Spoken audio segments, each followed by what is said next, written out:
The Tomlinson and Vance anniversary gala filled Aurelio's with the kind of laughter that costs money, and Joanna Reyes carried a tray of $40 wine through the middle of it in a waitress uniform that still smelled like the dish pit. 18 months ago, she'd argued mergers in that same room as one of Chicago's sharpest young attorneys, 27 now and stripped of everything, her license suspended over a fraud she didn't commit, her savings swallowed by legal fees, her mother's dialysis bills stacking up like a sentence she could never finish paying.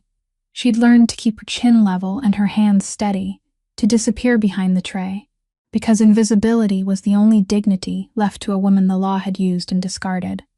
Then a voice she knew too well cut across the room. Preston Wade, the man who'd framed her and then married into the partnership, snapped his fingers at her like she was furniture and smiled that polished, cruel smile. "Get me another pour," he said loud enough for his colleagues to turn, "and tell me, still no husband. I warned you, sweetheart. You loved your career a little too much." The silence that followed wasn't empty. It was the held breath of 200 people, sensing a wound being opened for sport. And into that silence walked a man the whole room had been pretending not to wait for. Tobias Falcone owned Aurelio's, owned the harbor it sat beside, owned half the quiet money in the city and every dangerous secret behind it. 37, dressed in charcoal that fit like it had been stitched onto him, he moved with the unhurried calm of someone who'd never once in his life had to hurry. A faint scar at his jaw, and a stillness in his pale gray eyes that made grown men recalculate. They called him the Wolf of the Docks. His own father had been killed 8 months back, and the city still whispered about who'd answer for it. Preston's smirk faltered as Falcone crossed the floor, and everyone braced for him to pass them by. He didn't. He stopped in front of the waitress with the trembling tray, and then, impossibly, this man who bowed to no one lowered his head and took her hand. "There you are," he said, his voice low enough that the room leaned in to steal it. "I've been looking for you all night." He turned to the frozen crowd, to Preston, to the partners who'd ruined her, and spoke 4 words that rearranged every assumption in the building. "This is my wife." Joanna had never seen him before in her life, and the most powerful, most feared man in Chicago had just claimed her in front of the people who'd spent a year teaching her she was nothing. If a story about a woman finding her power, when everyone wrote her off, speaks to you, smash that like button right now. Share it with someone who needs the reminder that no one gets to decide your worth but you. And subscribe to the channel so you never miss a single chapter of what happens next. Now, let's go back to that frozen ballroom and find out exactly what kind of deal a desperate waitress and a ruthless mafia boss are about to strike. His hand was still holding hers as he led her out of the banquet room, not hurriedly, not tightly, only with a warm, certain weight that made the entire crowd part automatically on either side like water before the prow of a ship. Joanna let herself be led away for the only reason she could admit to herself, that standing still beneath 200 staring eyes was worse than following the man who had just turned her from the joke of the room into the mystery of the entire evening. He pushed open the glass door, leading to the balcony overlooking the harbor, where the October wind from Lake Michigan blew up cold and briny, then closed the door behind them, cutting off the music and whispers until they became a distant sound, as if echoing from another world. Joanna pulled her hand free from his the instant the door closed, took 1 step back, and when she spoke, her voice did not tremble but was as sharp as the blade she had once used in boardrooms. "Who are you to stand there and say I'm your wife? I've never met you in my life." Tobias Falcone did not answer right away. He leaned against the stone railing, both hands in his pockets, studying her with the calm of a man accustomed to observing people the way one studies pieces on a board. And when he spoke, his voice was so low and steady it only made her more guarded. "You're right, we've never met. This is the first time, and I'm sorry for the way I chose to begin it." He tilted his head slightly toward the door, toward the room where Preston was still standing frozen. "I was on the mezzanine the whole time. I heard him snap his fingers at you like he was calling an animal.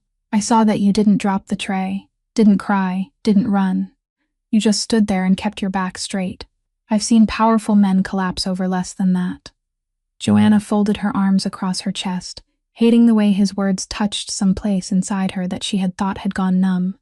"So this is pity. You saw a server being humiliated, so you put on a hero's little performance. Thank you. You can leave now, and I still have a shift to finish." She turned to go back inside, and just as her hand touched the door handle, he said a sentence that froze her whole body. I need a wife, Miss Reyes, for 90 days. And I need a mind that understands the law better than anyone I'm paying. She turned back slowly, her brows drawing together, the disbelief on her face, mixing with something she did not want to call curiosity. You're insane. People don't walk into a party and choose a wife the way they choose an appetizer. You have this whole city at your feet, dozens of women ready to kneel for a single glance from you. Why a disbarred server? He did not deny what she had just said, and it was that lack of denial that made him frightening. Because I don't need someone who kneels. I need someone who can read between the lines of a contract and see the trap hidden on the 40th line. I need someone who doesn't belong to my world, who owes no one in it a favor, and who's smart enough to know exactly what she's signing. He paused, his gray eyes never leaving her face. The reason I need it urgently is my own business, and I'll tell you when I trust you enough to tell you. For now, all you need to know is that this isn't pity. It's a business proposal. Joanna let out a soft laugh, bitter and exhausted. A business proposal. Do you know what happened the last time I believed in a business proposal? I lost my career, my honor, everything I had ever built. I have nothing left for you to buy, Mr. Falcone. She moved to leave again, and this time he did not stop her with his hand but with his words. The Hartwell Holdings case, the forged documents they pinned on you. I know you didn't do it. She went still, her whole body turned cold, and not because of the wind. I know who really changed those numbers, who signed the memorandum and then erased his own trail, and who sat there silently while you took the blame to save him. Tobias stepped away from the railing and came one step closer to her, his voice dropping until it was almost gentle. The man who snapped his fingers at you in there, Miss Reyes. I know what Preston Wade did to you. The only question is whether you want to sit down and hear the rest. Preston's name hung in the cold air between them, and Joanna realized she was no longer holding the tray, though she could not remember when she had set it down. She looked at this man for a long time, trying to find in that calm face some sign of deception, some loose thread of a trap, but all she saw was the patience of someone who knew he was holding something the other person needed. All right, she said slowly, and her voice had changed. No longer the voice of a humiliated server, but the voice of the lawyer who had once made entire boardrooms fall silent. If you want to talk business, then we talk business properly. I don't enter into anything because of a promise spoken into the wind. I want everything in writing. Something flickered in Tobias's eyes, not annoyance, but something close to amusement, as though she had just confirmed what he had already guessed. I was hoping you would say exactly that, he answered. Joanna stepped to the railing, standing beside him but keeping enough distance to feel that she still controlled the situation, then began listing terms as if dictating them to a secretary. First, a full contract, legally enforceable to whatever extent an agreement like this can be enforceable, clearly stating a term of 90 days, not 1 day more. Second, a clear exit clause. Whenever I want to end it, I have the right to end it, without explanation, without compensation, with no consequences following me after this is over. She glanced at him to see his reaction, and when he only gave a slight nod, she continued, this time her voice softening at a place she could not hide quickly enough. Third, my mother. She is on dialysis 3 times a week, and I am drowning under medical bills. I want all her medical expenses taken care of, completely, for the duration of the agreement, and not cut off no matter how things between us end. She drew a breath, and fourth, you said you know I'm innocent. Then I want you to help me take back what Preston stole from me. I want the process of restoring my law license reopened properly and legally. I don't need you to use money or power to pressure anyone. I only need the truth placed on the desk of the people with authority. I'll handle the rest myself. Tobias listened without interrupting, his gray eyes following every expression that moved across her face, and when she finished, he was silent long enough that she began to think she had asked for too much. Then he turned fully toward her. Agreed. All of it, he said so simply that it left her stunned. Your mother will be transferred to the best doctors in the city this week. The contract will be on your desk within 48 hours, with the exit clause written exactly as you requested. And as for Preston Wade, you won't have to walk into that battle alone anymore. You never had a fair chance. This time you will. Joanna looked at him, and a strange feeling rose inside her, deep suspicion mixed with something far more dangerous, hope. Why are you doing all of this so easily? She asked quietly. People don't give anyone anything for free, especially people like you. A very faint smile passed over the corner of his mouth, not exactly warm, but not as cold as she had expected either, because you didn't ask for yourself first. You asked for your mother, then for justice. Most people who sit at a negotiating table with me begin with greed. You began with something else. That tells me you are exactly the kind of person I need. He reached into his jacket pocket, took out a plain business card with no company name, no title, only a line of numbers, and placed it in her palm. When she lowered her eyes to the finely embossed mark on the back, her whole body went cold for the second time that night. It was the logo of Aurelio's. "You own this restaurant," she whispered, lifting her eyes to him. "I've been working under you for months without even knowing it. You have been pouring wine for my guests for 11 weeks, Miss Reyes," Tobias said, and this time his gaze carried a weight that made her heart stumble. "It took me only one evening to realize I had hired the wrong person for the wrong position." 4 days later, a black unmarked car stopped in front of Joanna's cramped apartment, and the man who stepped out to open the door for her was built like a brick wall, broad shoulders, close-cropped salt and pepper hair, and calm eyes that missed absolutely nothing. Connor Brady. He introduced himself, his voice low and even, taking her small suitcase before she could reach for it. "I'm in charge of security for Mr. Falcone. From now on, that includes you." All along the drive north along the lakeshore, Joanna sat silently studying the man behind the wheel, and what drew her attention was not his size but the way he spoke of Tobias, not with the fear of a hired man, but with something close to reverence, tempered through many years. When she asked how long he had worked for the Falcone family, Connor only answered briefly that he had once served under Tobias's father, and that there were vows a man kept even after the person who received that vow was gone, and she let the sentence sink into silence because she could feel in it a weight she did not yet fully understand. The Falcone mansion appeared behind a tall iron gate, a solemn block of gray stone tucked among rows of leafless trees, beautiful in a cold and discreet way, much like its owner. The person waiting for her at the door was not Tobias but a woman of about 60, slender yet perfectly straight, dressed in simple dark clothes and wearing a single silver necklace, her sharp eyes sweeping Joanna from head to toe as if appraising a suspicious item. "So this is the girl all Chicago is talking about," the woman said, making no effort to hide her scrutiny. "I'm Gia, Tobias's aunt. I take care of the things my nephew has no time to concern himself with, and right now you are one of those things." Joanna did not lower her eyes, did not bow her head, only extended her hand with the composure she had sharpened through hundreds of first meetings with opponents who wanted to diminish her. "Joanna Reyes. And I'm not a thing to be taken care of, Mom. I'm a party to a signed agreement." For a brief moment there was silence, then the corner of Gia's mouth lifted slightly, not quite a smile, but no longer pure contempt either. "Stubborn. Good. Soft people don't survive long in this house." She led Joanna through still hallways lined with dark paintings, speaking as they walked in the voice of a woman who had spent her life memorizing unwritten rules. "You need to understand a few things before stepping into this world, Miss Reyes, because innocence here is not a virtue. It is a death sentence.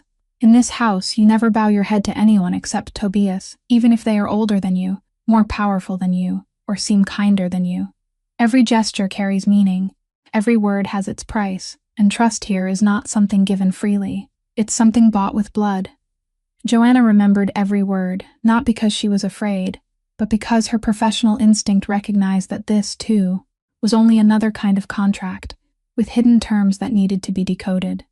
As they passed an open doorway, she briefly saw Connor standing beside Tobias in the study, his head slightly bowed as he listened to his employer with absolute focus, and she noticed the way Tobias placed a hand on the guard's shoulder for one brief moment, a rare intimate gesture between two men who had spent their whole lives hiding every emotion. Gia caught her glance and said quietly, almost to herself, "Connor is the only person in this house Tobias can turn his back on without fear. My nephew buried his father 8 months ago, and since then he hasn't trusted anyone except that man." Joanna looked after Connor's steady figure, sensing that in an entire world built from suspicion and betrayal, he was the only unshakable anchor, and somehow that thought gave her a strange sense of comfort. That night, standing by the window of her room and looking down at the black surface of the lake, she realized she had just stepped into a wolf's den, and the most frightening thing was not the danger, but the feeling that among these cold people, for the first time in a very long time, someone was truly seeing her. The contract was brought to her room the next morning, placed inside a black leather briefcase with a silver-plated pen, and Joanna sat down at the oak desk with the familiar feeling of a woman returning to the one thing that had never betrayed her, her ability to read the language of people who wanted to bind others. She read slowly, carefully, in the way 18 months of carrying trays could not wear away, her finger moving over every line, every clause, every comma, placed exactly where it was for a reason. The clause about the 90-day term was exactly where she had demanded it be. The clause about her mother's medical expenses was written clearly, with no loopholes. The exit clause was there too, clean and just as promised. But when her eyes reached the near final page, to a paragraph skillfully hidden among the confidentiality provisions, her whole body went cold and her finger stopped. It was written in legal language so smooth that an ordinary person would have skimmed past it without noticing. But Joanna was not ordinary, and she read it 3 times to make certain she was not misunderstanding. The clause stated that no matter how the agreement ended, even if she invoked her right to withdraw, she would be permanently bound by an obligation of absolute silence about everything she witnessed in Tobias's world, and violating it would place her under a kind of jurisdiction that did not belong to any court at all. In other words, once she knew too much, she would never truly be free to walk away. She took the whole file and went straight down to the study without knocking, then laid it on the desk in front of Tobias with a dry, hard sound. "You told me the exit clause would be clean," she said, her voice calm, but every word edged with ice. "You forgot to mention that even if I walk out of this door, I'll still be carrying an invisible chain around my throat for the rest of my life."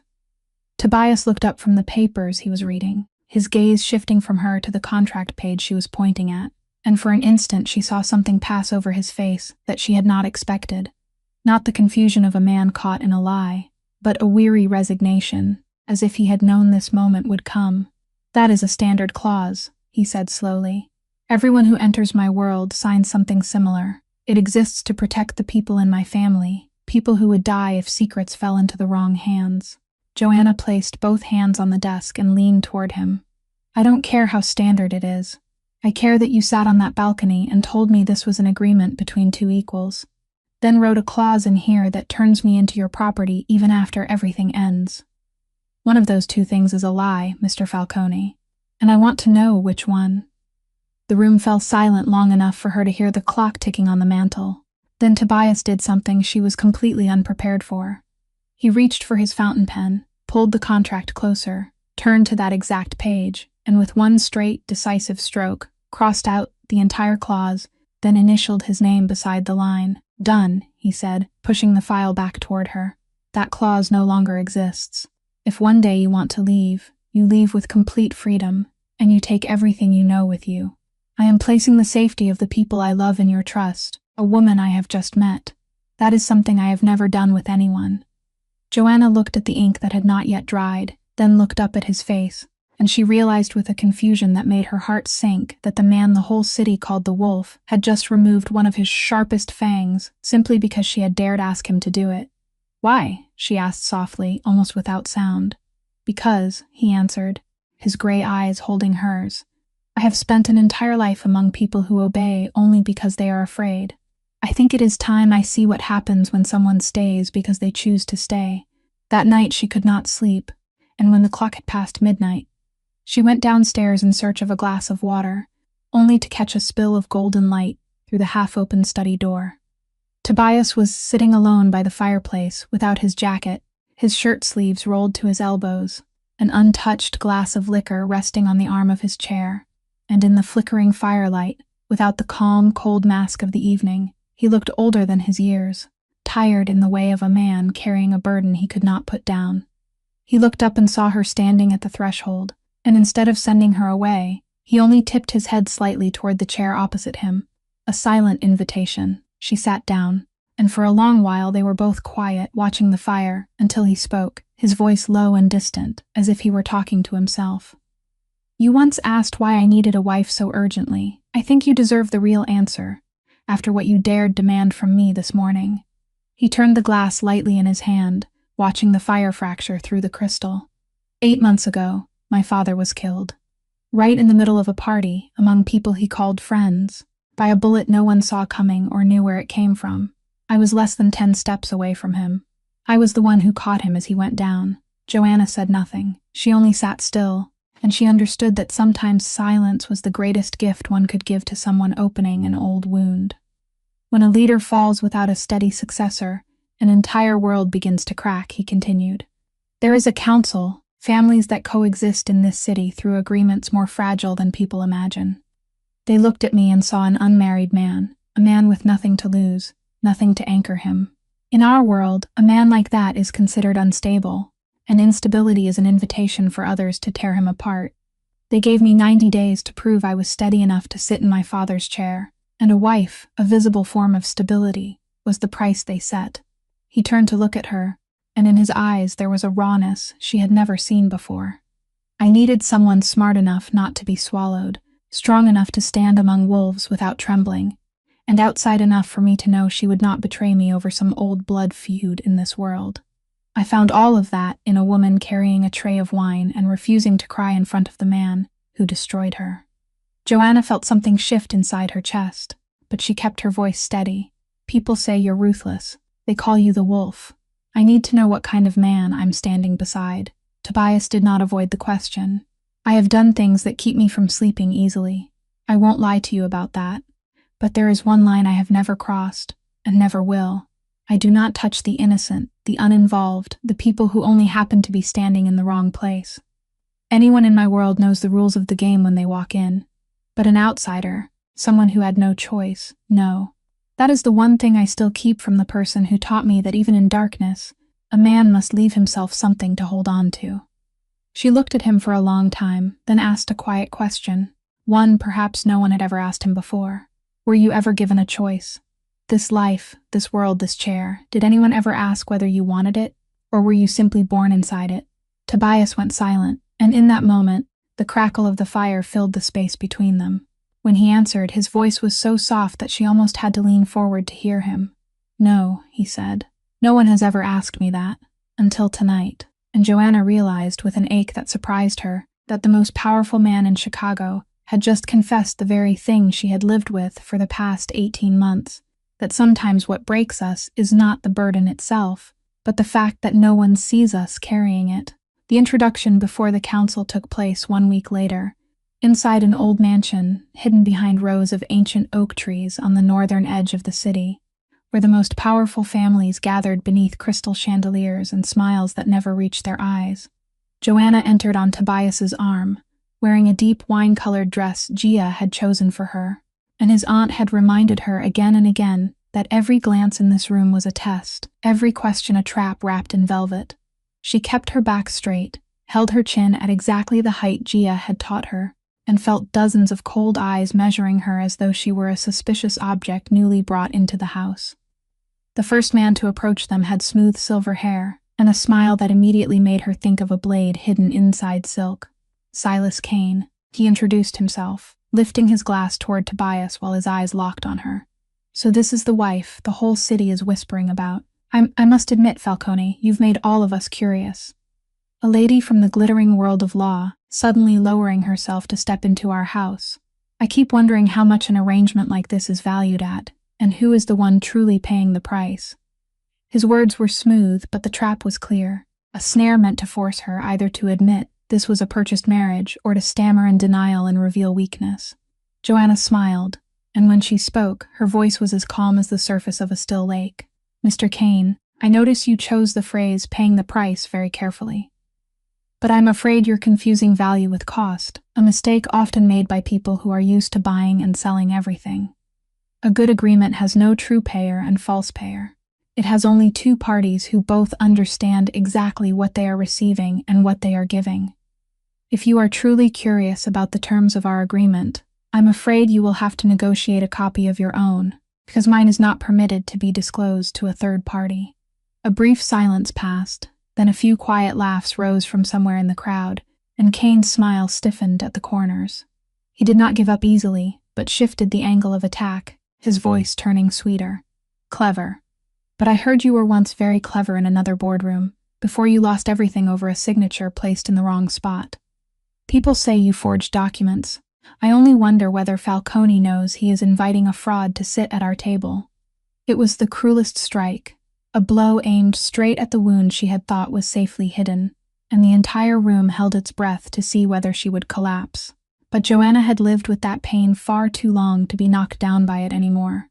Mr. Kane, you have just made a mistake any apprentice lawyer is taught to avoid, which is confusing an accusation with a verdict. I have never been convicted by any court of forging anything. My license was suspended based on the testimony of a man who had every reason to lie, and the review of that truth is already underway. If you wish to use rumors as weapons in this room, I suggest you choose one that is harder to overturn. Because the thing I do best, sir, is expose numbers someone has deliberately put in the wrong place. This silence was different, heavier and touched with respect, and Joanna realized the whole room had just looked at her with new eyes. It was then that Tobias stepped half a pace forward, placing himself beside her as an equal, and when he spoke, his voice was not loud, but everyone in the room heard every word. I want everyone here to understand one thing clearly, he said, his gray eyes moving slowly through the room before stopping on Kane. This woman is not my guest, not my ornament, and certainly not something anyone in this room may dissect for amusement. She is my wife. Whoever insults her insults me, and I believe we all understand the price of that.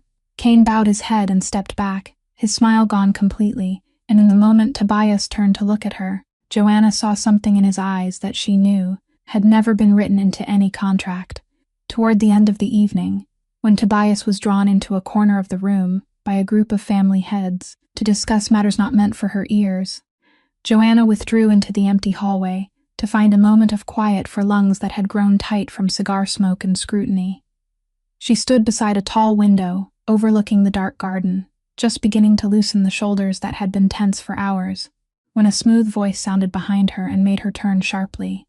Silas Kane stood there, a glass of wine in his hand, his smile no longer carrying the attack of earlier, but something almost friendly instead, and that change made her more cautious than anything.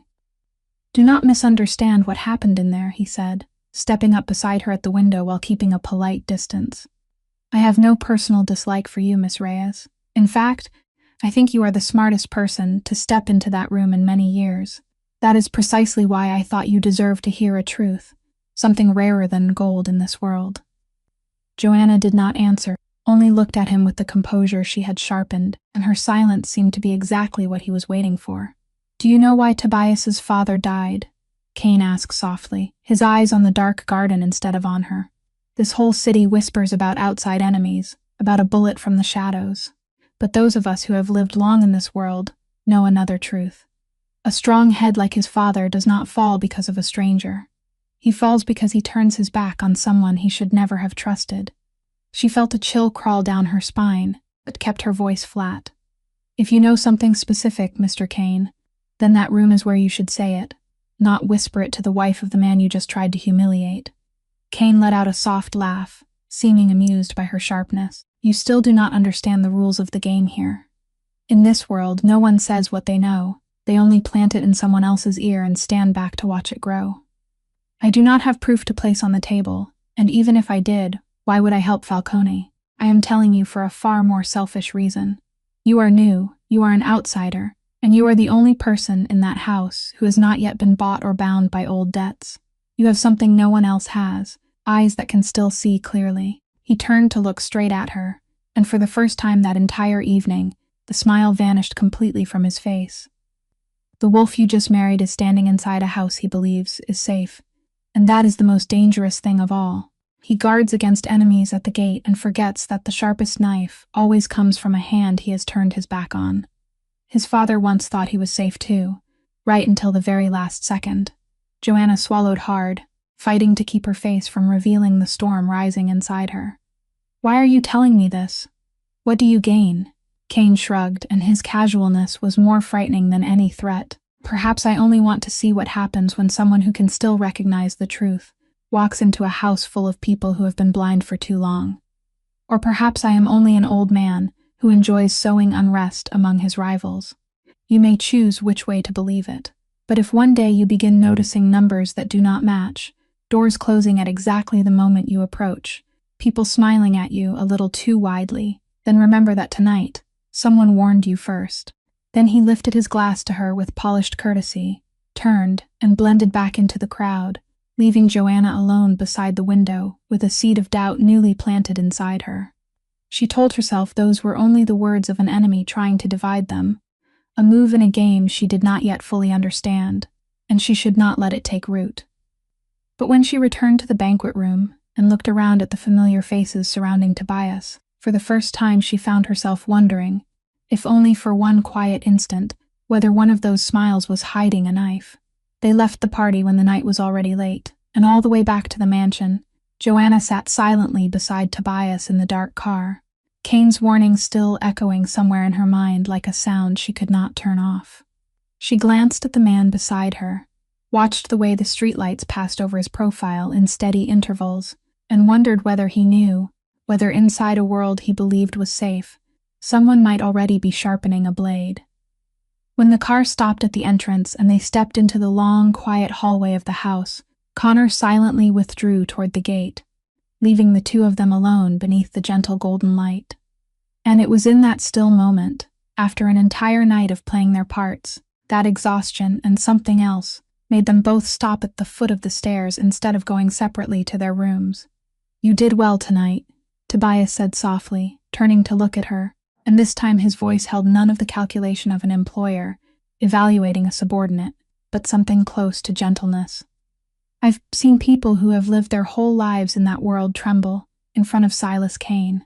You made him step back with only a few sentences." Joanna gave a small laugh, tired but real. "I spent my whole career learning how not to let other people see that I was afraid. Apparently that skill still works, just in a different boardroom." She meant to say something more about Kane, about the warning, but when she looked up, she caught the way he was watching her, and every word vanished from her mind. It was not the gaze of the wolf the whole city feared, nor the cold gaze of the man on the balcony that first night, but the gaze of someone who had not allowed himself to want anything for far too long, and was now looking at the thing he wanted standing right in front of him. The distance between them seemed to close on its own, without either of them taking a deliberate step, and when he lifted his hand, his fingers touched her cheek with a strange caution for a man accustomed to giving orders, as if he were afraid she would disappear if he touched too hard. She should have stepped back. In her mind, the voice of reason reminded her that this was only a contract, that feeling was not a clause written on any page they had signed, that she had once given trust to a powerful man and been crushed by it. But she did not step back, and when he bent down, their kiss was slow and quiet, not a performance for 200 pairs of eyes like their entrance in the banquet room, but something real, meant for no one but themselves, in an empty hallway with no audience to convince. In that moment, Joanna felt time loosen around her, felt his warmth and the unexpected tenderness in the way he held her, and she realized with a sudden fear that she had not been acting, that her heart had silently crossed a line she had sworn she would never cross. That thought made her the one to pull away first. She stepped back half a pace, placed a faintly trembling hand against his chest, and when she spoke, her voice had gone hoarse. "This isn't in the contract." Tobias did not move closer either, only stood still, and she saw in his eyes a struggle that mirrored her own, as though he too had just realized he had stepped into territory he had never permitted himself to enter. "No," he answered quietly, his hand lowering. "It isn't." They stood in silence for one long moment, their breathing not yet steady, and then, as though both had wordlessly agreed that they had just touched something too dangerous to name, she nodded to him and turned to climb the stairs, each step heavy with the feeling of gray eyes watching from behind. That night, lying in the room overlooking the black surface of the lake, Joanna forced herself to think about Kane's warning, about knives hidden behind smiles, about every reason she had to keep her heart locked. But the only thing she could feel, lingering and impossible to chase away, was the warmth of a hand that had been taught to cause fear, and yet had touched her so gently. The phone call came near dawn, and just from hearing the trembling voice of Maeve, her closest friend and the nurse, who had been beside her mother through the darkest months, Joanna knew something was wrong before she even heard the rest of the sentence.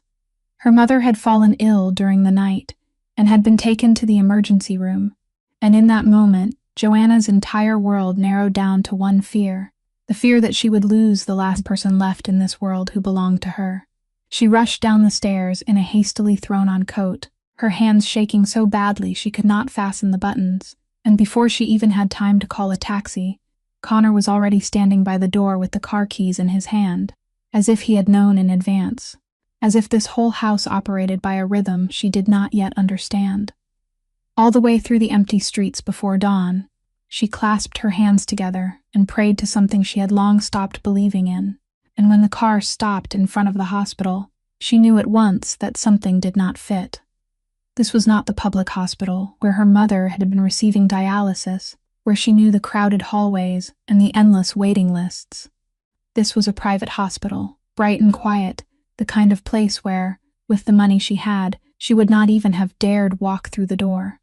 A nurse led her through polished stone corridors to a quiet private room where her mother was resting, stabilized, cared for by the best doctors, surrounded by every good thing money could buy, and Joanna stood frozen at the threshold, unable to understand how any of this could have happened.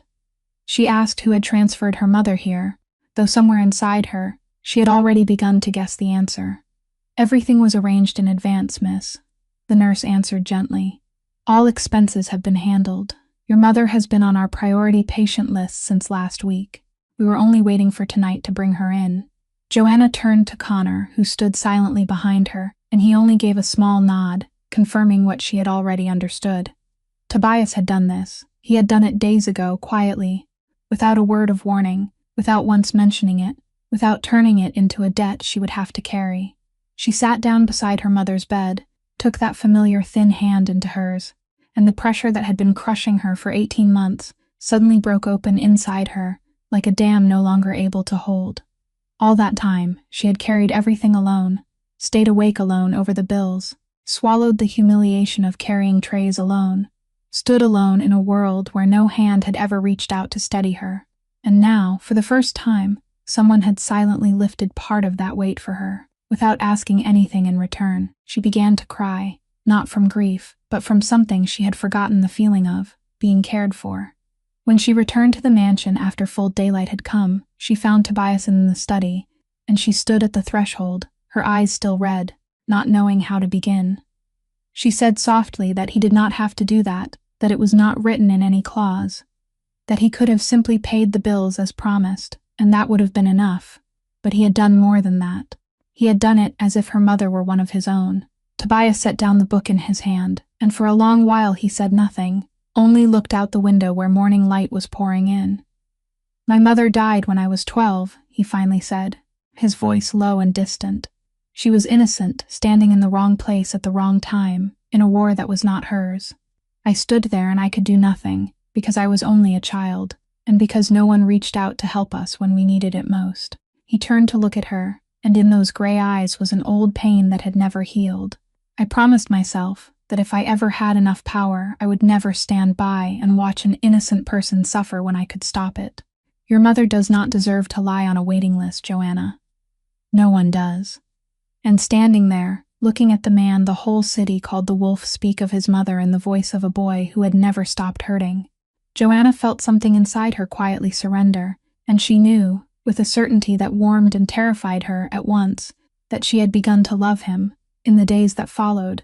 Once her mother had stabilized, and part of the weight had been lifted from her shoulders, Joanna began looking for a way to repay him, in the only way she knew, by doing exactly what Tobias had hired her to do, using her legal mind to help him see what others did not. He had given her access to part of the financial records of the legitimate businesses the Falcone family operated as the visible surface of the iceberg, the restaurants, the real estate companies, the docks and warehouses along the harbor, and he wanted her to review them for legal vulnerabilities his enemies might exploit. She threw herself into the work, with the intensity of someone being handed back what had been taken from her, sitting for hours in the study among stacks of ledgers and reports, and for the first time in a very long while, she felt like herself again, sharp, alert, and useful.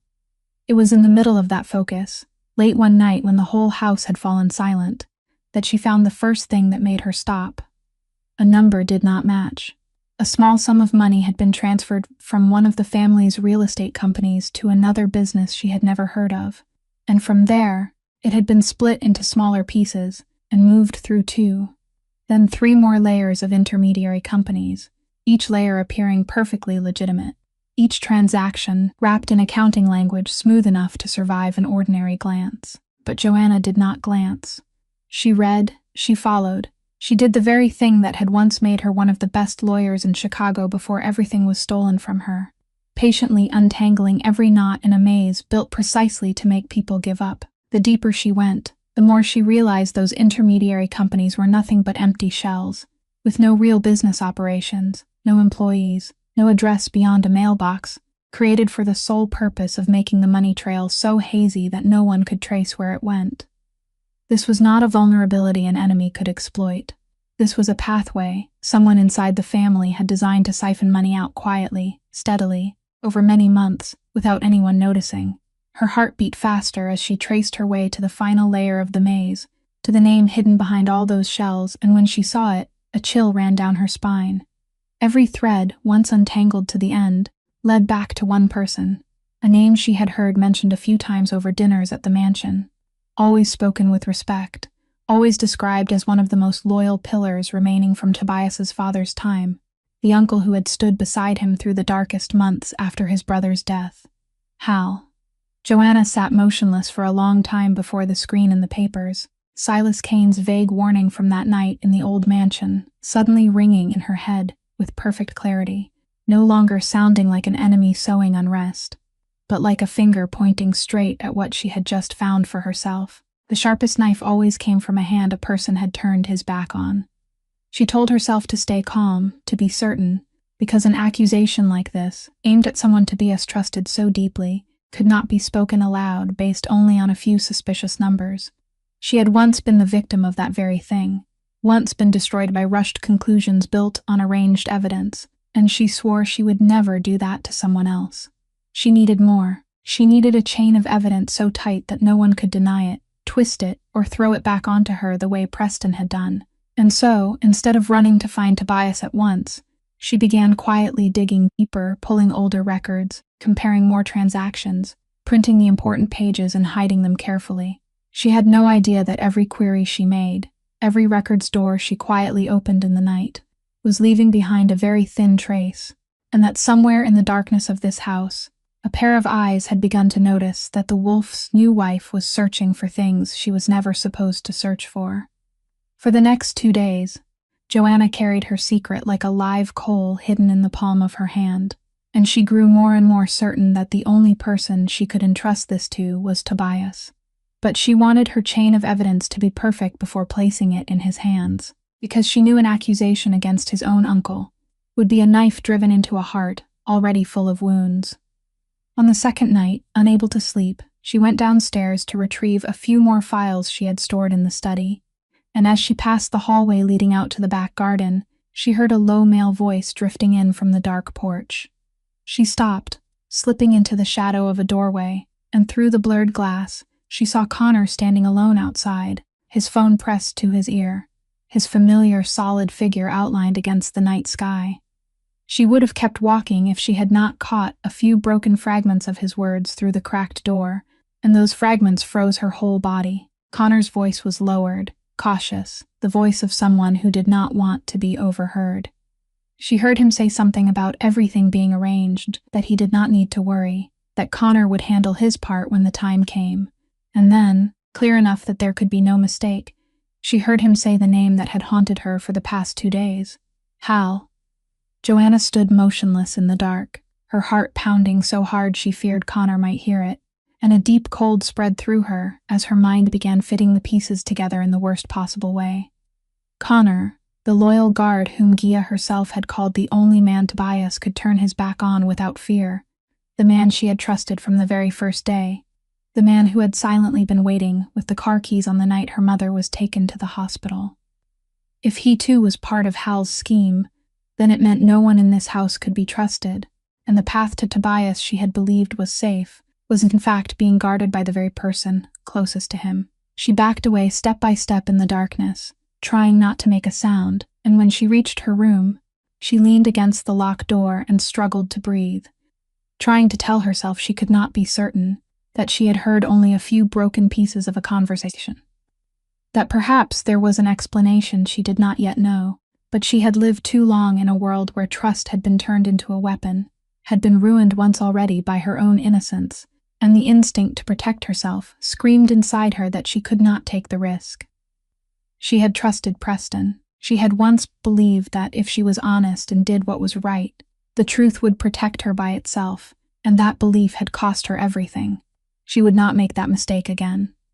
For the rest of the night, she sat by the window looking down at the dark garden, turning over every face in this house inside her mind, and for the first time since she had stepped through that iron gate, she felt completely alone. She could not hand the evidence to Connor to take to Tobias, because she did not know which channel of information remained clean. She could not trust Gia, who carried the blood of this family, along with debts and calculations Joanna did not fully understand, and she could not go straight to Tobias without a chain of evidence as solid as stone, because if she wrongly accused someone he trusted most, he would never believe her again, and she would push herself out of the only circle that could protect her. When dawn began to break over the lake, Joanna came to a decision that filled her with fear and a strange hard courage at once. She would do this herself. She would build the chain of evidence herself, alone, in secret, trusting no one until she held something undeniable in her hands. She had once been prey arranged to fall. This time, she would be the one arranging the board, and she would not let anyone, not even the man she was falling in love with, know what she was doing until everything was ready. But Joanna did not know that while she was quietly weaving her own net, another net had already been spread to catch her, and it was pulled tight on the very evening she believed she was still safe. She was sitting in the study with Tobias, the two of them reviewing a dock contract, a moment that felt almost ordinary, almost warm, when the door opened without a knock and Hal walked in. It was the first time she truly looked closely at the man behind those murky numbers, a man nearing 60 with neatly combed salt and pepper hair, and a kindly face so gentle it made her shiver, because she knew what that gentleness was hiding. Behind him came two men she did not recognize, and in Hal's hand was a folder. "Tobias," he said, his voice heavy with perfectly performed sorrow, "there is something I prayed I would never have to bring to you, but I would rather break your heart with my own hands than let you be stabbed in the back." He placed the folder on the desk and opened it, and when Joanna saw what was inside, her whole body went cold. There were photographs of her from months earlier, back when she was still a lawyer, sitting in a coffee shop across from a man in a dark suit, and beside them were documents marked with the signs of a federal agency. "His name is Dalton Price," Hal said, his voice carrying through the still room, "a federal agent who has been chasing our family for years. And this is your wife, sitting across from him months before the night you supposedly found her by chance in your own restaurant. Do you truly believe that was an accident, Tobias?" A disbarred lawyer, desperate, appearing exactly when you needed a wife most. "She has been digging through our books for weeks. I can show you every query she made at night. She was not looking for vulnerabilities for you. She was gathering evidence for them." Joanna shot up from her chair. "That is a lie," she said, her voice shaking with anger and fear. "I met Price once, only once, before any of this happened, and it was because he approached me about an old case. I have never worked for him. Those photographs have been cut out of context, and the numbers I have been tracing lead straight back to you, Hal." She turned to Tobias, and what she saw on his face made her heart seem to stop. He was not shouting, not raging. Worse than that, he had withdrawn inward, his face closing into a cold mask she had not seen since that first night on the balcony. She could see his mind working, weighing, and that was the most frightening thing of all, because he was not stupid, and it was his intelligence that was turning against her. Because for a man who had buried his father 8 months ago because the wrong person had been trusted, for a man who had sworn never to be caught unprepared again, the coincidence Hal had just laid before him was a perfect poison, mixed in exactly the right dose to strike his deepest fear. "You have been digging through the books," Tobias said, his voice so quiet and flat it was chilling, "for weeks. At night, and you did not say one word to me." It was not a question, and Joanna realized with cold despair that her own secrecy, the very decision to act alone that she had believed was wise, had now become the rope around her neck. "I kept it secret because I did not know who I could trust," she said, her voice almost pleading. "I was trying to protect you." Just like everyone always says, he answered, and he turned away, no longer looking at her. Take her out of here, he said to Hal's two men, each word a shard of ice. Take her away until I know the truth. When strange hands closed around her arms and pulled her from the room, Joanna did not struggle, did not scream. She only stared at the back of the man she loved, the man who had just turned away from her exactly as Hal had intended. And in that darkest moment, amid the pain tearing through her heart, the remaining cold part of her reason whispered another truth. He did not hate her. He was afraid. And a man this afraid, a man this carefully manipulated, could still be pulled back to the truth. If she was strong enough not to break first. They took her to a small house separated from the rest of the estate, a place that had once housed the housekeeper, and left her there alone behind a locked door, with the warning that she would remain there until Tobias decided her fate. Joanna sat on the edge of the strange bed in the dark and did not cry, because tears were a luxury she would not allow herself now. Instead, she forced her mind to work, turning over every move, every piece, searching for a way out of the maze Hal had trapped her inside. It was well past midnight when she heard a key turn softly in the lock, and she sprang to her feet, her whole body tightening as she prepared for the worst. The door opened, and the person who stepped into the dim light was Connor. Joanna's entire body went rigid, and she backed toward the corner of the room, both hands clenched. "What are you here for?" she said, her voice cold and sharp. "I heard you on the phone that night. I heard you say Hal's name. So you're part of this too, did you come to silence me?" Connor stood still at the threshold, not moving closer, his hands open and hanging at his sides in the deliberate way of a man trying to show he meant no harm. "You heard half the story, Miss Reyes," he said quietly, "and you filled in the rest with your fear. I don't blame you. In this house, suspicion is what keeps people alive. But this time you suspected the wrong person." He closed the door behind him, still keeping his distance, and when he continued, his voice carried a weight she had never heard before. "I served Tobias's father for 20 years. He pulled me out of the mud when I was nothing, and I swore a vow I still keep even though he's gone. When he was killed, I knew at once it was not an enemy from the outside. I knew it came from within, from someone who carried his own blood, but I had no proof, and an accusation without proof aimed at Hal would only get me killed the way Tobias's father was killed." Joanna still had not moved from the corner, but she had begun to listen. "So I did the hardest thing I have ever done," Connor said, and for the first time, his voice revealed a deep exhaustion. "I pretended to lean toward Hal. I let him believe I had chosen the winning side, that I was like all the others, ready to betray when the wind changed. The call you overheard that night was me drawing information out of one of his men, letting him believe I would handle my part when he moved against Tobias. I have been playing this game for months, alone, not daring to tell anyone, not even Tobias, because he was hurting so badly he could not have hidden it, and one wrong glance from him would have been enough to make Hal suspicious."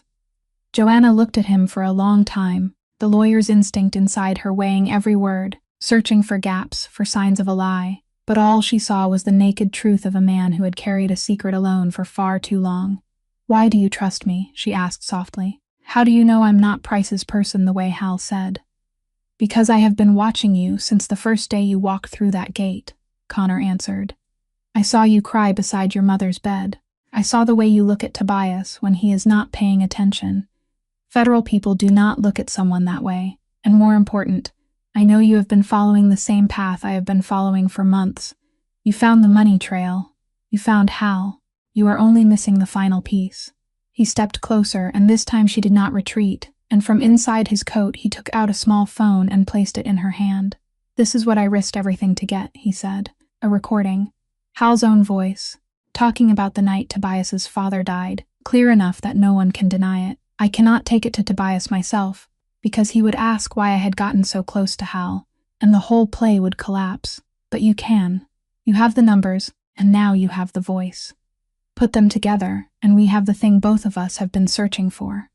Joanna looked down at the phone in her palm, then lifted her eyes to the man who had just gone from the traitor. She thought he was to the only ally she had, and in that moment, inside the small dark house where she was being held, she felt something she had lost long ago begin to spark again in her chest.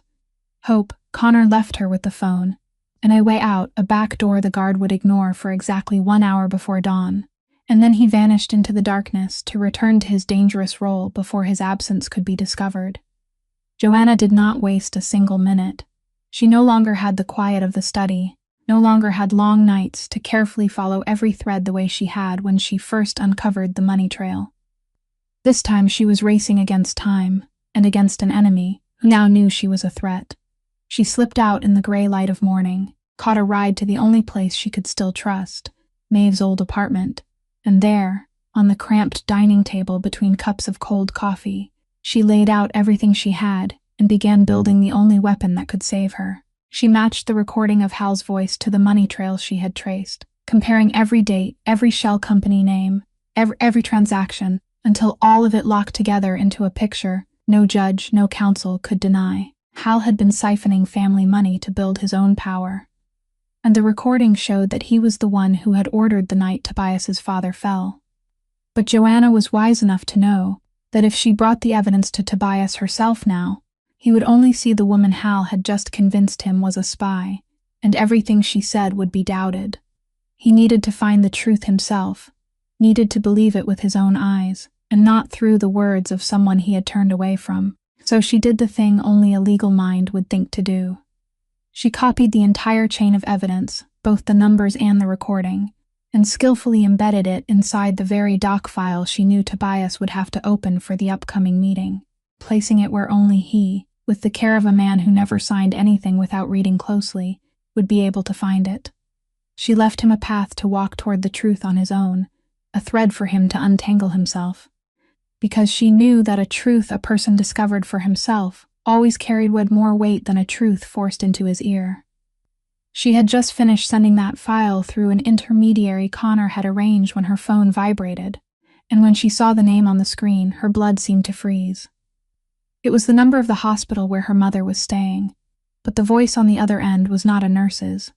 It was low, calm, and carried the false gentleness she had learned to fear. "Miss Reyes," Hal said, "you are a far smarter woman than I expected, and that is precisely the problem. I had hoped to settle this more neatly, but you could not sit still where you were left, could you? Now I think it is time you and I speak directly, before you have a chance to do something that will make both of us regret it. And so you understand that I am very serious. I want you to know your mother is with my people right now. She is still well. She will continue to be well, as long as you do exactly what I say." Joanna's entire world narrowed to one white point of terror, and she had to grip the edge of the table to keep from collapsing. The only woman she had left, the fragile mother she had sacrificed everything to protect, was now in the hands of a man who would stop at nothing.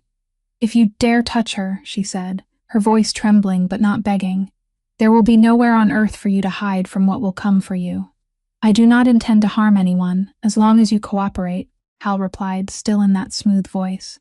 "Come to the harbor, alone. Bring everything you have found, every copy, every scrap of paper, and do not tell Tobias, because if you do, I will know.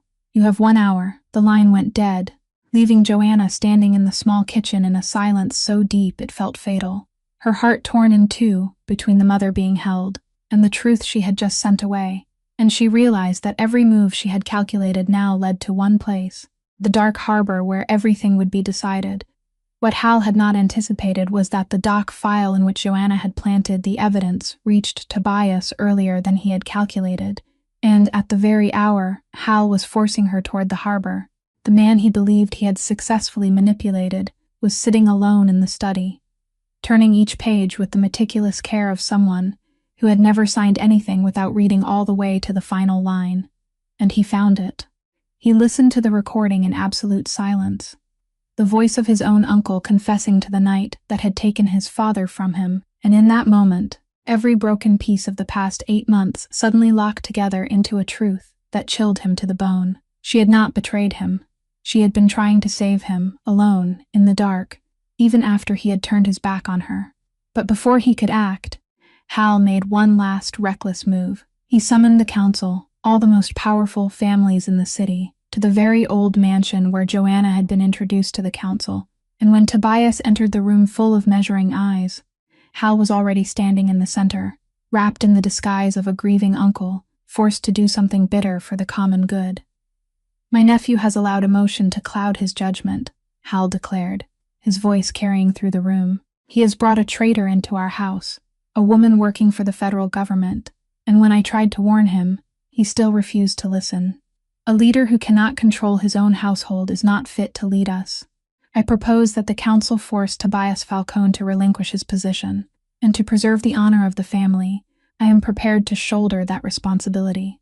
The entire room went still, and Hal turned to Tobias with that deadly gentle smile of his. Of course, you still have a choice. Your wife is safe under my supervision.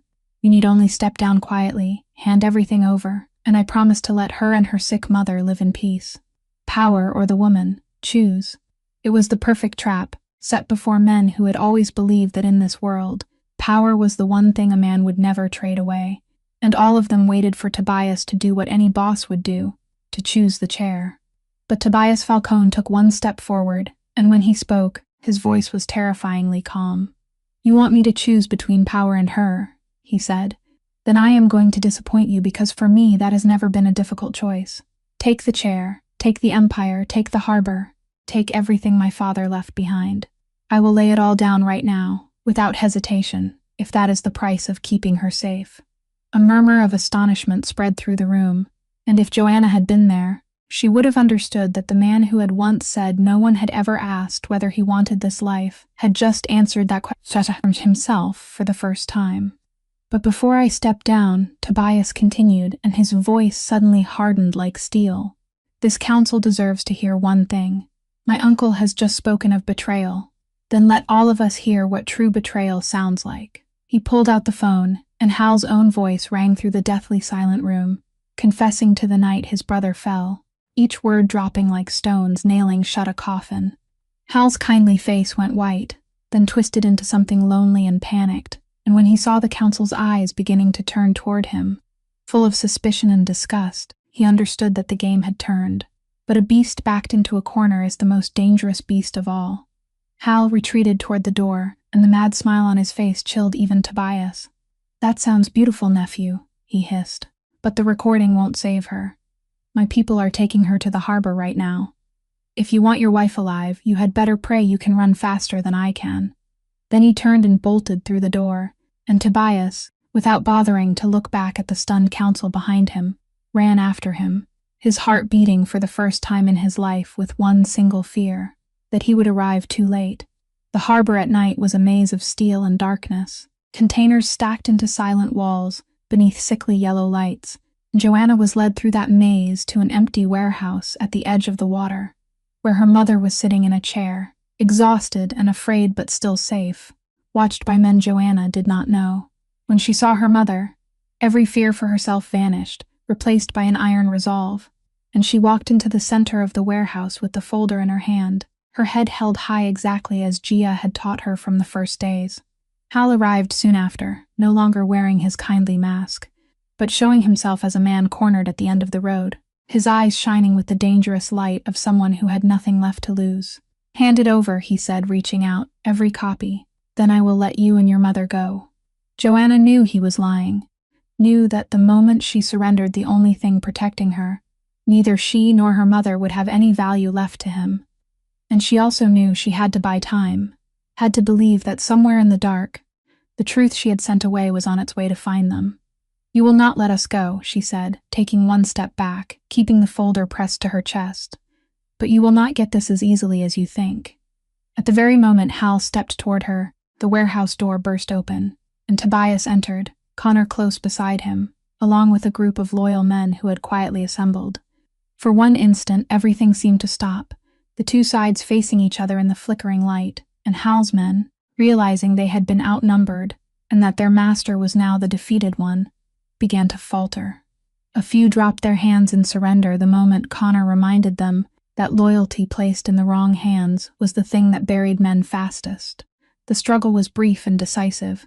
Not a battle, but the collapse of a force that had lost all ground beneath it. And within minutes, Hal's men had been subdued, leaving him standing alone in the middle of the warehouse, isolated exactly as he had always been at heart. Tobias walked toward his uncle, and in every step he took were 8 months of pain, the image of his father falling in his arms, and all the fury a son could carry. He came close to Hal, and the entire warehouse held its breath. because everyone knew the Wolf of the Harbor had both the right and the reason to end everything here and now, in the way their world had always ended things. Hal knew it too, and for the first time, real fear appeared on his face. In that moment, when anger rose to its highest point and Tobias's hand had already tightened, he caught Joanna's eyes across the warehouse. She did not say a word, did not plead, only looked at him, and in that gaze he saw everything she had awakened in him. The woman who had asked whether he had ever been allowed to choose his own path. The woman who believed that even in darkness, a person could still keep one thing to hold on to. And Tobias made his choice. He released his hand. "No," he said, his voice shaking but firm. "I will not become what you turned my father into. I will not give you an easy death in the dark, where you can become a story, a mystery, a martyr.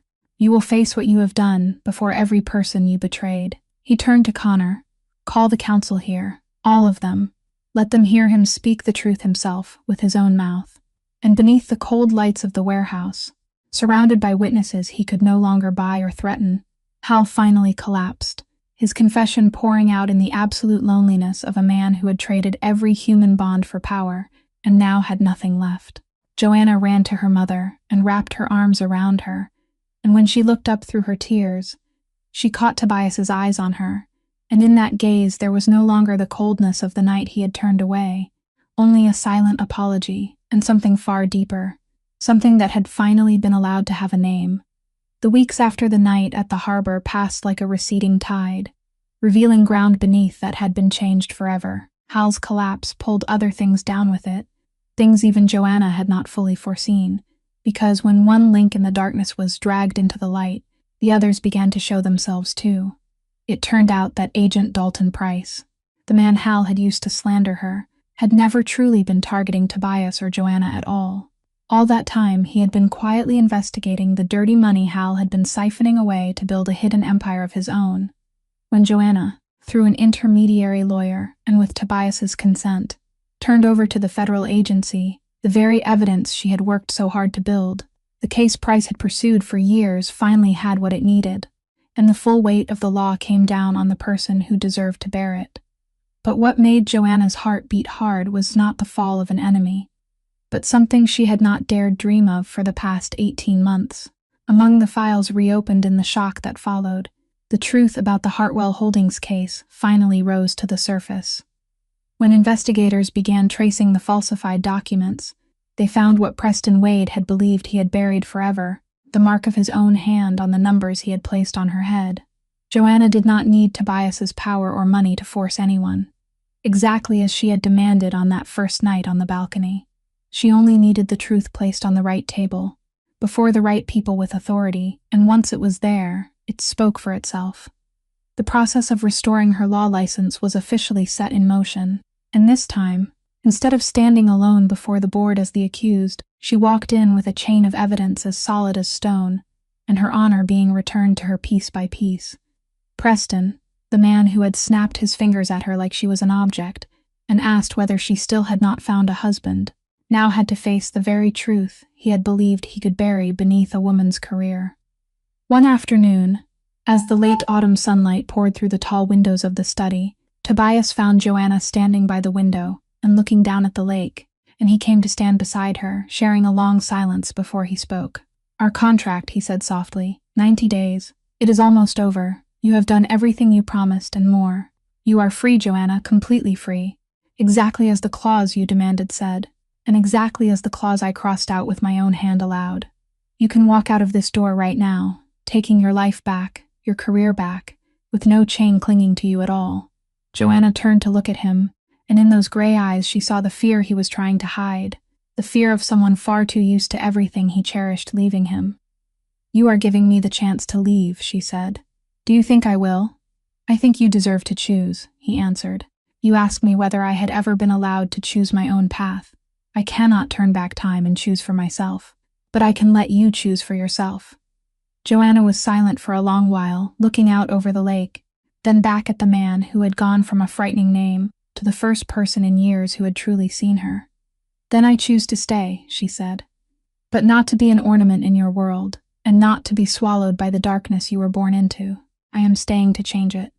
You have an entire empire, Tobias, and most of it can stand in the sunlight if someone smart enough leads it out of the shadows. The harbor, the real estate, the restaurants. Let me help you turn it into something you do not have to hide, something you may one day be proud to leave behind for whoever comes after you. Tobias looked at her, and on the face that had once made powerful men rethink their calculations, something broke open and softened at the same time. Do you know, he said quietly, I went looking for a wife to save my chair. I did not know I was looking for someone to save me from myself and Joanna. The woman the world had once taught to believe she was nothing, smiled, because for the first time, she understood that her worth had never belonged in the hands of those who had rejected her. 6 months later, Aurelio's was once again lit for a party, but this time Joanna Reyes did not enter through the back door, meant for servers. She came through the main entrance, wearing a simple yet elegant dress, walking beside the man who owned the entire building.